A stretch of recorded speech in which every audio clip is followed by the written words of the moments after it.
Case break analysis. I'm JT, and this is a simulated breakdown.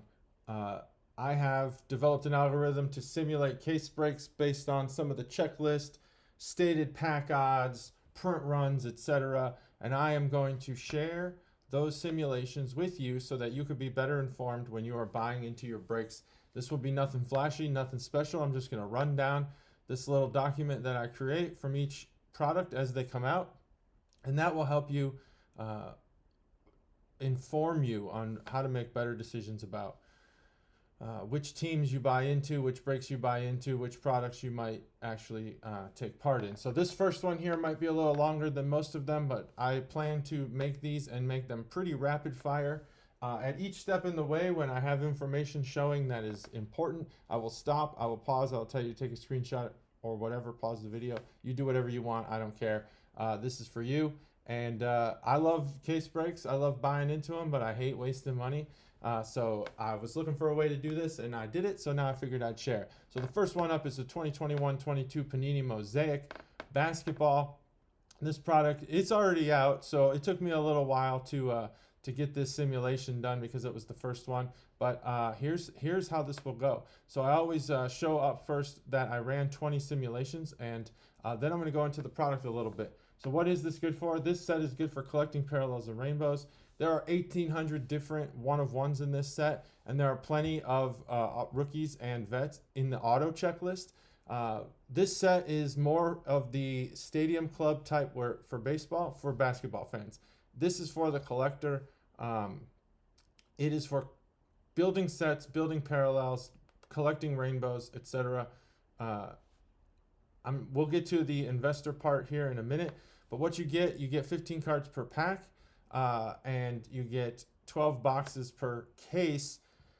So that leads to kind of this breakdown here where you get 1,300 base cards, 12 autographs, 240 parallels, and 240 insert cards. So if you're chasing parallels, you're chasing inserts from this set, this is going to be a good product to buy into. If you're chasing autos, not so much. If you're building base sets, sure, you're probably going to get a bunch of base sets out of this. But obviously, building sets like that is not really, you don't really buy into team breaks. You probably buy hobby boxes yourself. But this is for case breaks. So investor tips, these cards pretty much are in the spotlight and then they're not. Once they're out of the spotlight, the value and the fanfare is gone. So these are more short-term investments. I wouldn't call this product an investment product at all. Obviously, you could hit big, and in that case, you've made an investment. But I would not call this a product that you should get into if you're an investor. Feel free to prove me wrong in the comments if this is something that you buy into. Obviously, if you buy a lot of the parallels, people will buy from you on eBay or whatever online store you have. But anyway, this product is, again, for the collector. Chase down the veterans you like. Chase down the rookies that you're interested in. Keep these cards in your personal collection. And we'll get into what they look like, what these cards look like. Mosaic is on this chromium prison type cardstock. They have many different parallels, and the background's really subdued. It's not only is it muted by color, but it's kind of taken over by these patterns. So you get action shots, but you don't really get a background, and that's okay. I don't think a lot of people care. And what this border background does is it allows them to do now color parallels. So the Mosaic parallels largely have this kind of superfractor diamond look to them. It's kind of like when Panini started doing these patterns, they were a slap in the face. The tops is superfractor because now you can get tons and tons of them. But they're a little watered down. I mean, there's so many parallels in this. I think there's 30 different parallels. Yeah, I have it right here. This is from Beckett.com. 300 base cards have 30 different parallels, and those are spread across the first off the line, the fast break, and the hobby boxes. And then there is an autograph checklist. I would call that more on the weak side. And I'm going to try to develop, as I build this algorithm out, I'm going to try to develop an algorithm that speaks to checklist strength. The autograph checklist is somewhat weak. The base checklist is obviously 300 base cards. It's pretty strong. You're going to find the players you want. But Really, the money is in the autographs and the parallels. I don't know that it's a strong checklist for that. And Panini, in my opinion, puts out a lot of weaker products than Topps and Upper Deck. But we'll find out over time. Now that I've built this, I can do some analysis and we'll see what happens. So you can get rookie autographs, you can get vet autographs, and I think this product is a little delayed. So Luca, I'm not sure if he's considered a rookie in this set or not. This is 21-22, not 22-23. So keep that in mind when you're buying this product. Looking for newer rookies, they're not going to be in this product. So then Panini has these inserts, Overdrive, Mosaic, Straight Fire from Mosaic, and Stained Glass. Stained Glass is probably the only one that I have seen with any staying power. This is the one that you might want to collect. However, in the simulations, I don't think I was seeing very many get randomly inserted into these cases. So we'll see how that goes. But these Overdrive, Straight Fire, and all the other insert sets, well, Panini also has a problem with insert sets meaning something. These don't mean anything, and you'll see that when we look at Upper Deck in another video. Upper Deck likes to make their insert sets actually mean something. They split a lot of like rookie, goalie, offense, defense type stuff. Stained glass, that doesn't mean anything. It's just a cool design, but this one does look good. It's very collectible. It's very displayable if you get them. So that's there. Like I said, the player checklist strength, I haven't really developed an algorithm yet for that, but that is kind of I would say mid-tier on the checklist. I got all these prices off of Steel City's website, and we're going to look at the hobby box. They have first off the line, and they have this thing called Fast Break, which is for breakers to do fast breaks. I probably should do something like that, and there are some Fast Break exclusives, but I'm going to stick with hobby for most of these videos, unless in the comments you tell me that that's not what you'd like. If you'd like me to do Fast Break videos, I certainly can. But Steel City has the hobby case for Mosaic listed at $4,149.95. So based not at all on the checklist, but on the distribution of players per team by the breakdown of what type of card we're looking to invest in or buy, I've broken down what you should probably pay at max if you're just only considering that. So if you're chasing autographs, you are going to find that the Houston Rockets have the most autographs. Now, that doesn't mean that all of those autographs are worth a lot of money. It just means that you have the best chance, based on how many autographs there are, of getting Houston Rockets. Now, I'll also add in, many of these could be one-of-ones. I have no idea. So maybe your chances are lower. I'm going to change this number in the future to represent actually how many physical cards are in each category for each team. But right now, we're talking your best odds of getting an autograph are probably the Houston Rockets. And you should, if you break down the team checklist by evenly by the distribution of autographs, technically to pay for this case, and the reason why I choose Steel City is because there's a small markup on Steel City's prices from like GTS or a distributor. And I believe, just based on what I see around the internet, that the Steel City markup is probably around similar to what the markup would be by a breaker. I can't confirm that. I don't know. I'm not a breaker, but I think that's probably the case. So if you were to break down all of the autographs by team evenly, these are the prices that you should pay in order to reach that breaker price so they can make their profit. Now, if you do it by parallel, if you're parallel chasing, if you're looking for the rainbow or something, well, now you're talking the Brooklyn Nets. They're probably going to be the most likely team that you should go after, and you should probably pay somewhere around 190. Now, what I've found from looking around the internet is that if you stay between the parallel price and the auto price when you're buying these teams online, typically that's what I'm seeing people walk away with. So on a hobby case of Mosaic basketball, I'm seeing the Houston Rockets go for between 180 or 170 and 240. So it's a range. It's not perfect. And I need to put this disclaimer in. I am not responsible for being wrong. This is a simulation. This is just a built thing based on checklists. I don't have all the information. I don't know how these machines collate cards. All I'm doing is giving you informed decisions based on an algorithm. So that's where you can go there. So if you want to take a screenshot, I will go through at least the 3 of these, and you can take a screenshot. So this one is by autograph. This is the top 10, and screenshot, bottom 10, there you go. Now this is the top 10 for parallels, and the bottom 10, and then the top 10 for insert sets, and the bottom 10. So if you get those, you get your screenshots. That's what you can do here. Each time I do that, I'm not going to post these tables anywhere, but these are just for this purpose.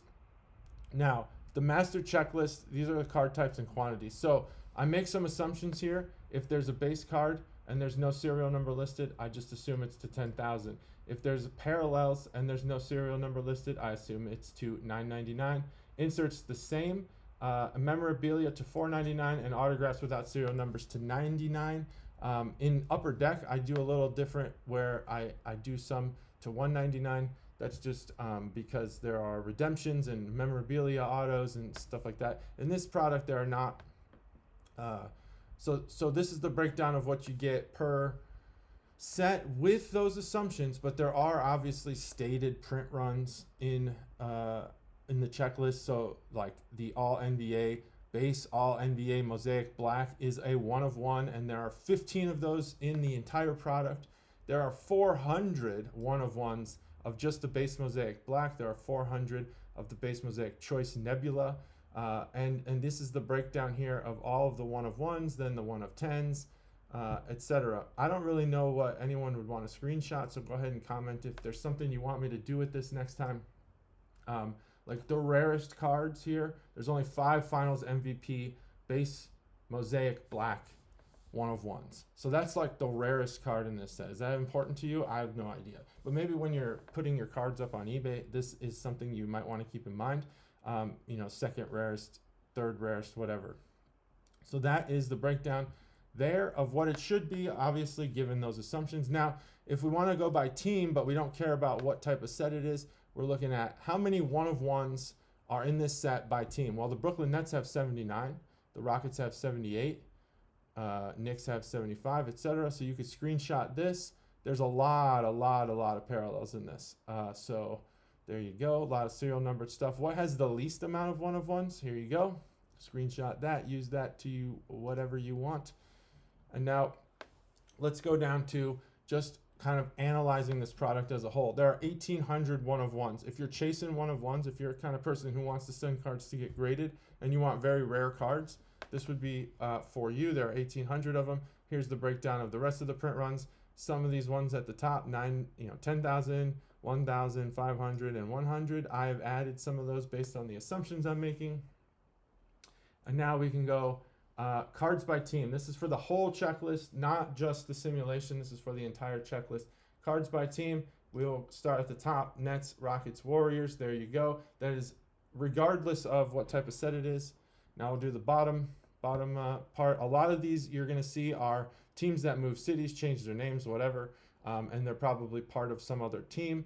But, Minnesota Timberwolves, 439, that's going to be your lowest number of unique cards. That's not the total number of cards in the set. That is just the unique types of cards. So here's the simulation results. First, I'm going to go over one individual case. It is the 20th case in the 20 cases that I simulate. And then I'll go into the full breakdown, the bulk, so that you could use more aggregated statistics in order to make better informed decisions. So for one case, here's the actual, just to show you that I did it. Here's the actual breakdown of every single card that was in this case. I'll just search auto here, and we could see that there's these autos. We got Luka Garza, Zaire Williams. Here's some of those. Let's see if we got any LeBrons.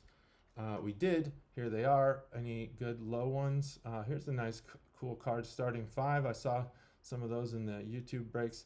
Let's see if there's any. Nope, just 17 different LeBrons, and the lowest we get is 1,000, and I'm guessing that these are not numbered. So there you have it. And I don't know what else to do with this sheet here. We could look at how many 1 of 1s we got maybe. Let's just sort this. We did not get any 1 of 1s in this case. We did get 1 out of 25 of Blake Griffin, base Mosaic Orange, and that's the breakdown there. So now more useful stuff. For just one case, what was my team breakdown? I got 86 Warriors, 78 Rockets. So even though the Rockets are the top team, I still got more Warriors based on the simulation. And again, that could have something to do with the print run. So there you have it. And then cards by set. Let's see. There's a lot of cool sets here. Did we get any? How many of the stained glass did we get? Let's see. Stained glass, I got 7 of them. So that's cool. If this was a real case break, we got 7 stained glass. Here's some of these. You can take a screenshot if you want. Here's some of the rarer cards. Bang, Mosaic. Bang is pretty cool. And there you go. So now here's the aggregated statistics by all 20 cases. When you see the frequency of cards, that is not unique cards. That is literally all of the cards that were pulled from 20 different case breaks. So team-wise, the Nets, Warriors, Rockets were the top 3. You could screenshot that. Use this. Let this inform how you buy into this break. It's not I'm not responsible for being wrong again. But let me know if maybe it was wrong, and I'll try to fix some of the things. You can even send me links to the breaks that you were in to give me evidence of how I should maybe change some things. So in those 20 breaks, I did not get any 1-of-1s, but I did get some 10s. What we got? 4, 6 there, and Sacramento Kings. So I got 2 of those out of 10. So this is kind of cool to inform you of how many of the lower print run cards you might get by team. The Wizards, Suns. So this is going to be a little different than just buying by which team has the most cards. So here's that. If you want to screenshot, kind of who I pulled in the simulation, that's fine. And then by type, so autographs. Let's see. We got 20 Rockets. Here's the top list of those, and then I will sort it by the least frequent autographs. There they are. And obviously the ones I didn't get any autographs of, I don't include here. I don't think I do, except for the Terrapins. So there's that. And then we don't care about base. For insert cards, here you go. For parallels, there you have it. Those are the breakdowns of the top. And that's it. Hopefully this helps you buy into breaks. I'm going to keep doing this until you guys tell me it sucks. Thanks for watching. Have a great break.